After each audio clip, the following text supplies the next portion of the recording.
Welcome in to My Dogs Are Barking on MPW Digital. My name is Landon, and thank you so much for tuning into this Monday edition of the show. You know, in the NFL season, after the season ends, that Monday is called Black Monday because of all the head coaches that are being let go around the league.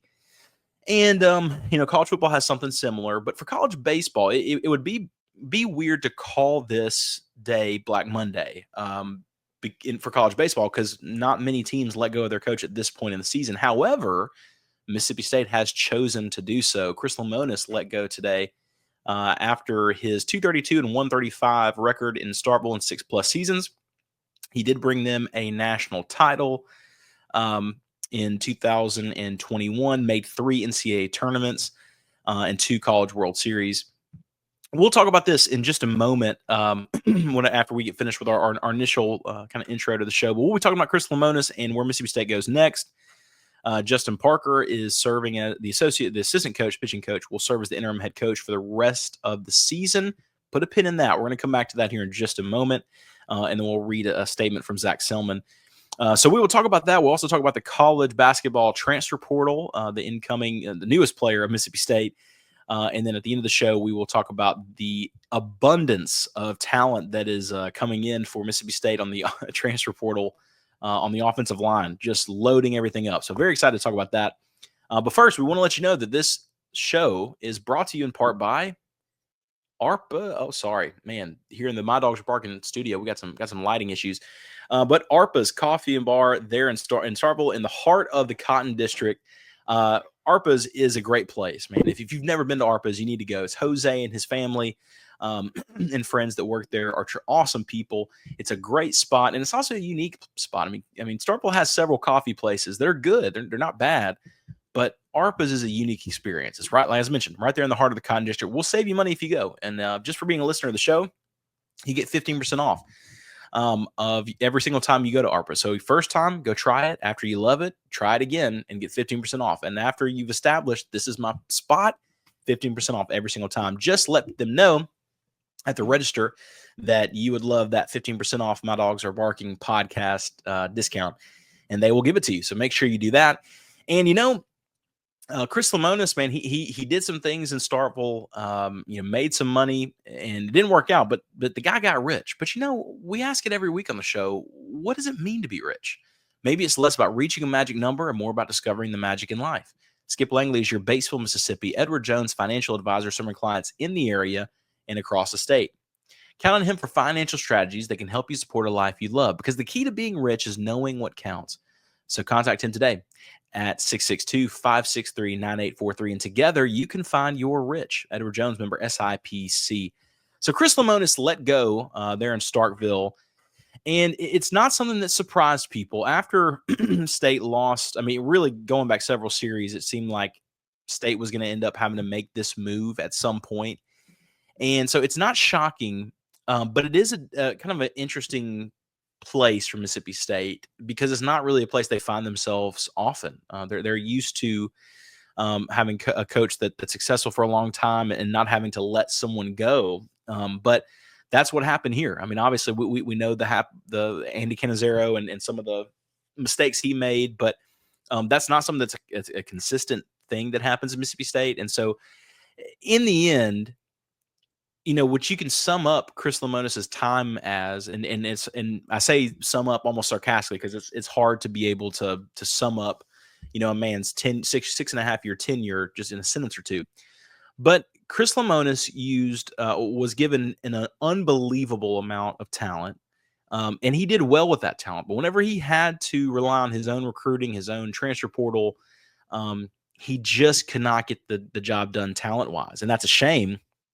But one great move he made was bringing in Justin Parker last year. It made a world of difference. But even then, you have to wonder if he wouldn't brought in last season, would he have been gone last year? I don't know the answer to that. But Zach Selman said this today: a change in leadership is what's best for Mississippi State, for the future of Mississippi State baseball. We have not consistently met the standard of success that our university, fans, and student athletes expect and deserve.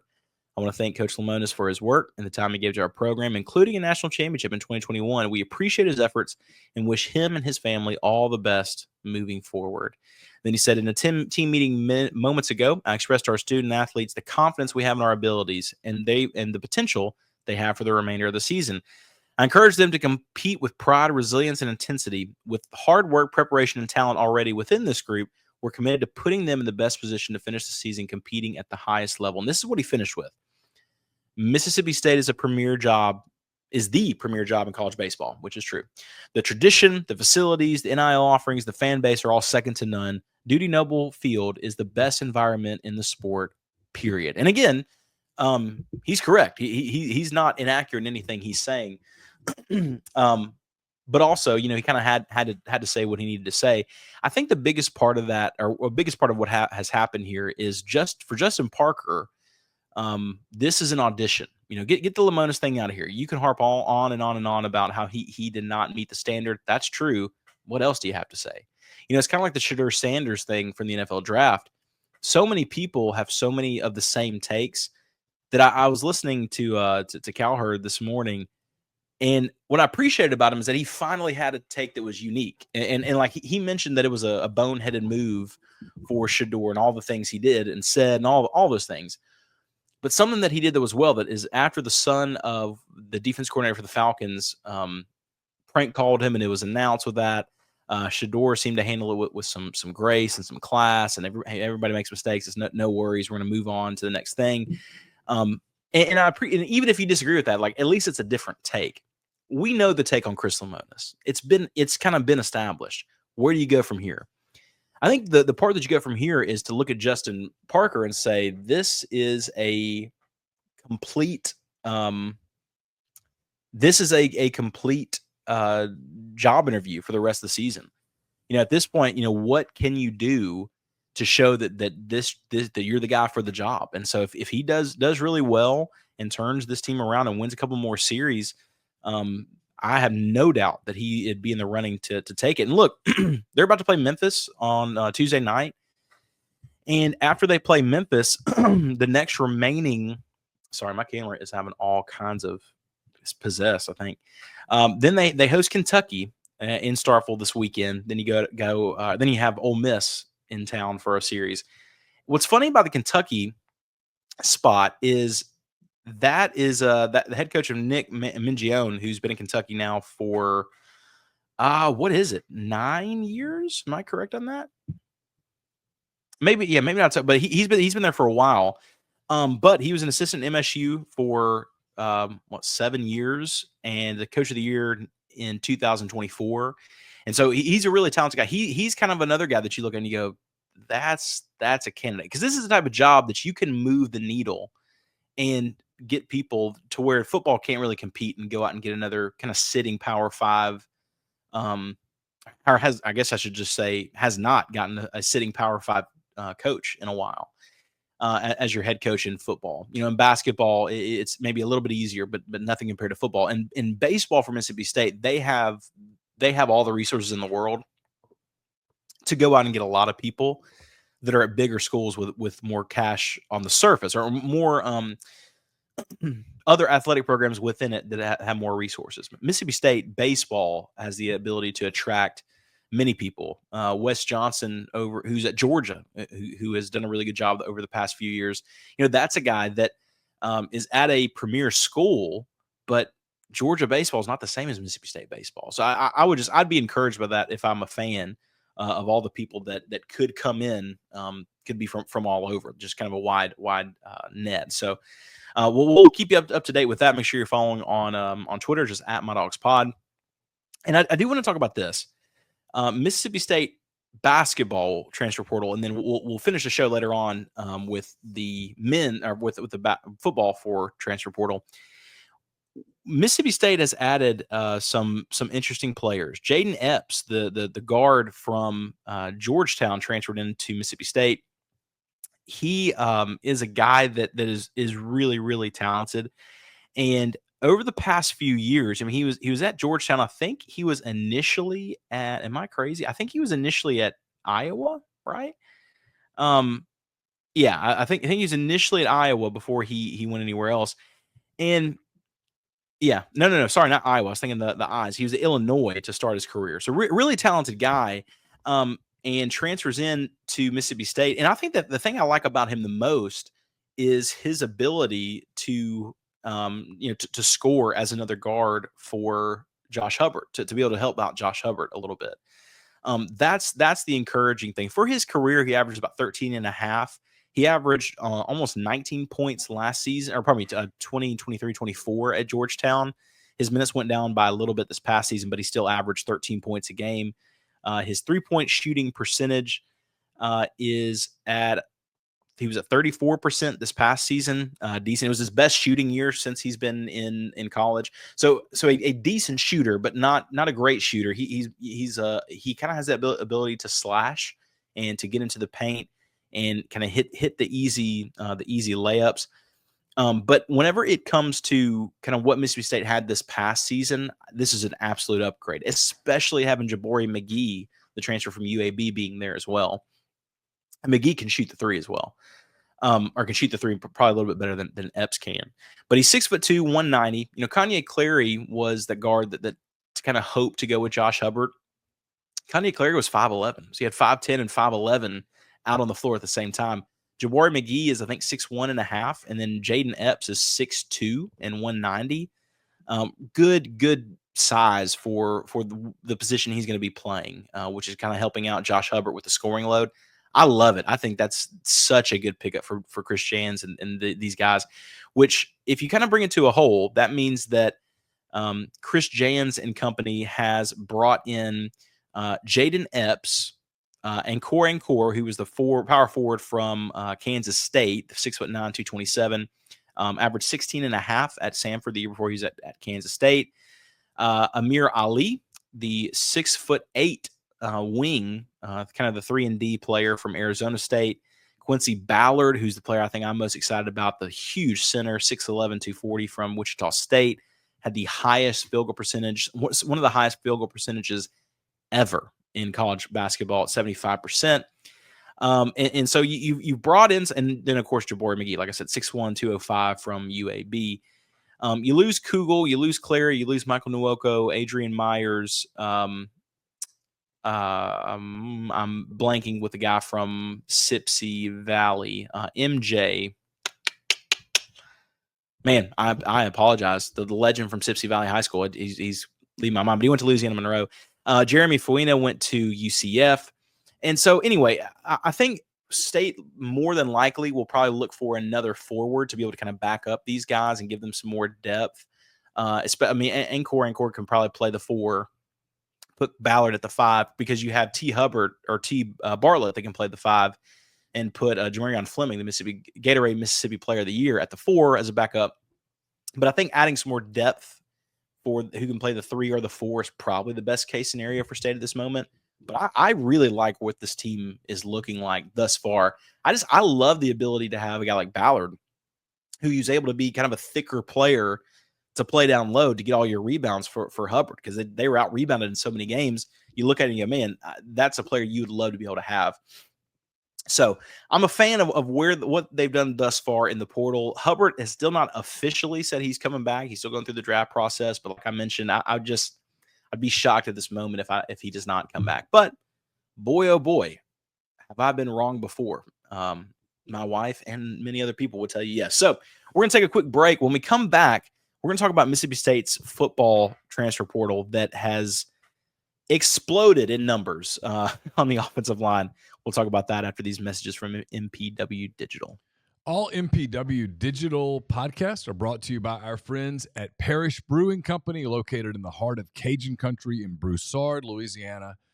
Parish Brewing Company's simple goal is to make awesome craft brewed beer, and they do it remarkably well. The doctor is introducing their new go-to IPA, Dr. Juice. It's a highly crushable juice bomb, dry hopped with a blend of their favorite hand-selected hops from the Yakima Valley in Washington. Dr. Juice's drinkability is sneaky good, considering it clocks in at 6% ABV. The pour glows a rich cantaloupe hue with a thick frosted haze, soft mouthfeel, an aroma and taste that's full of passion fruit, papaya, and blood orange, making it drink like a glass of freshly squeezed juice. They also have Ghost in the Machine. It's a double IPA brewed with obscene quantities of hand-selected Citra hops from Yakima Valley. Expect pungent grapefruit flavors and aromas, tropical fruit, less harsh bitterness than most IPAs. Again, it's Parish Brewing Company.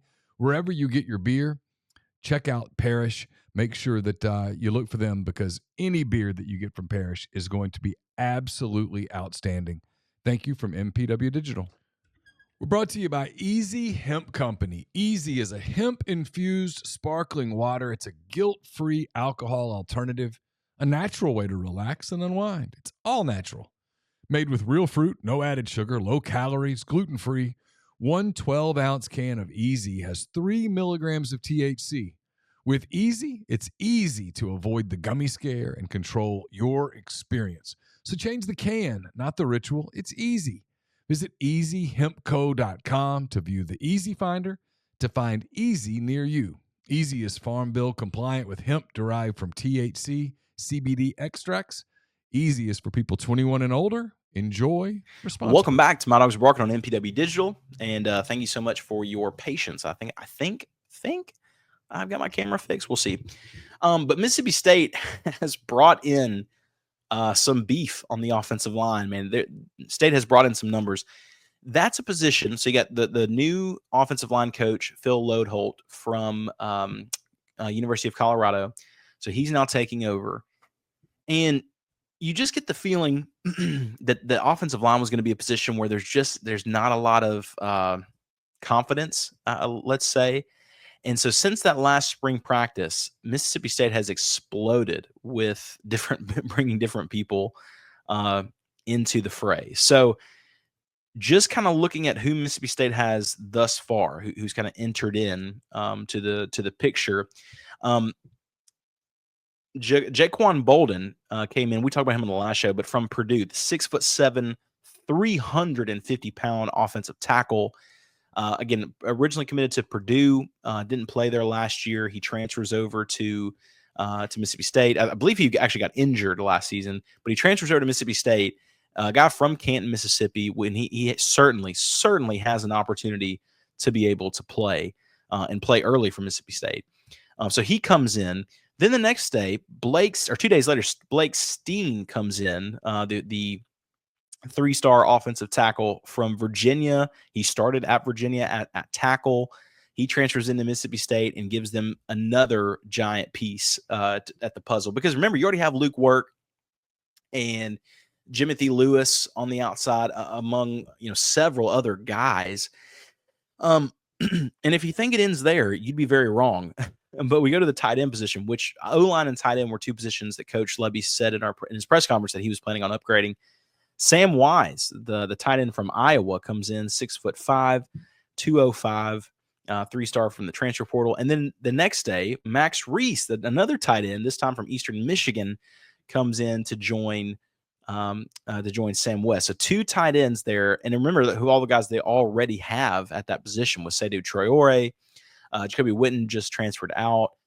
You have Cam Ball to be able to be there. So you have several people already in the position, and then also the freshman they just beat out the University of Kansas for. So then you think, okay, well, are they done at this point? And the answer to that is no, because a few days later, interior lineman from UTEP, Brennan Smith, comes in to as a guard, probably your guard center type of look. I would say he's more than likely he's going to play the center position if Kobe Keenum does not beat him out, but that's some more competition. And then again, if you thought, all right, that's got to be it, right? Absolutely not. Yesterday, today, Javen James, the offensive tackle from Maryland, transferred to Mississippi State. And then finally, a little bit later on today, Zachariah Owens transferred in, the offensive tackle, 6'5.5", 385 from Colorado. So following his coach over here. Before he was at Colorado, he was at Clemson. Out of high school, he was very, very heavily regarded as a 20th overall tackle.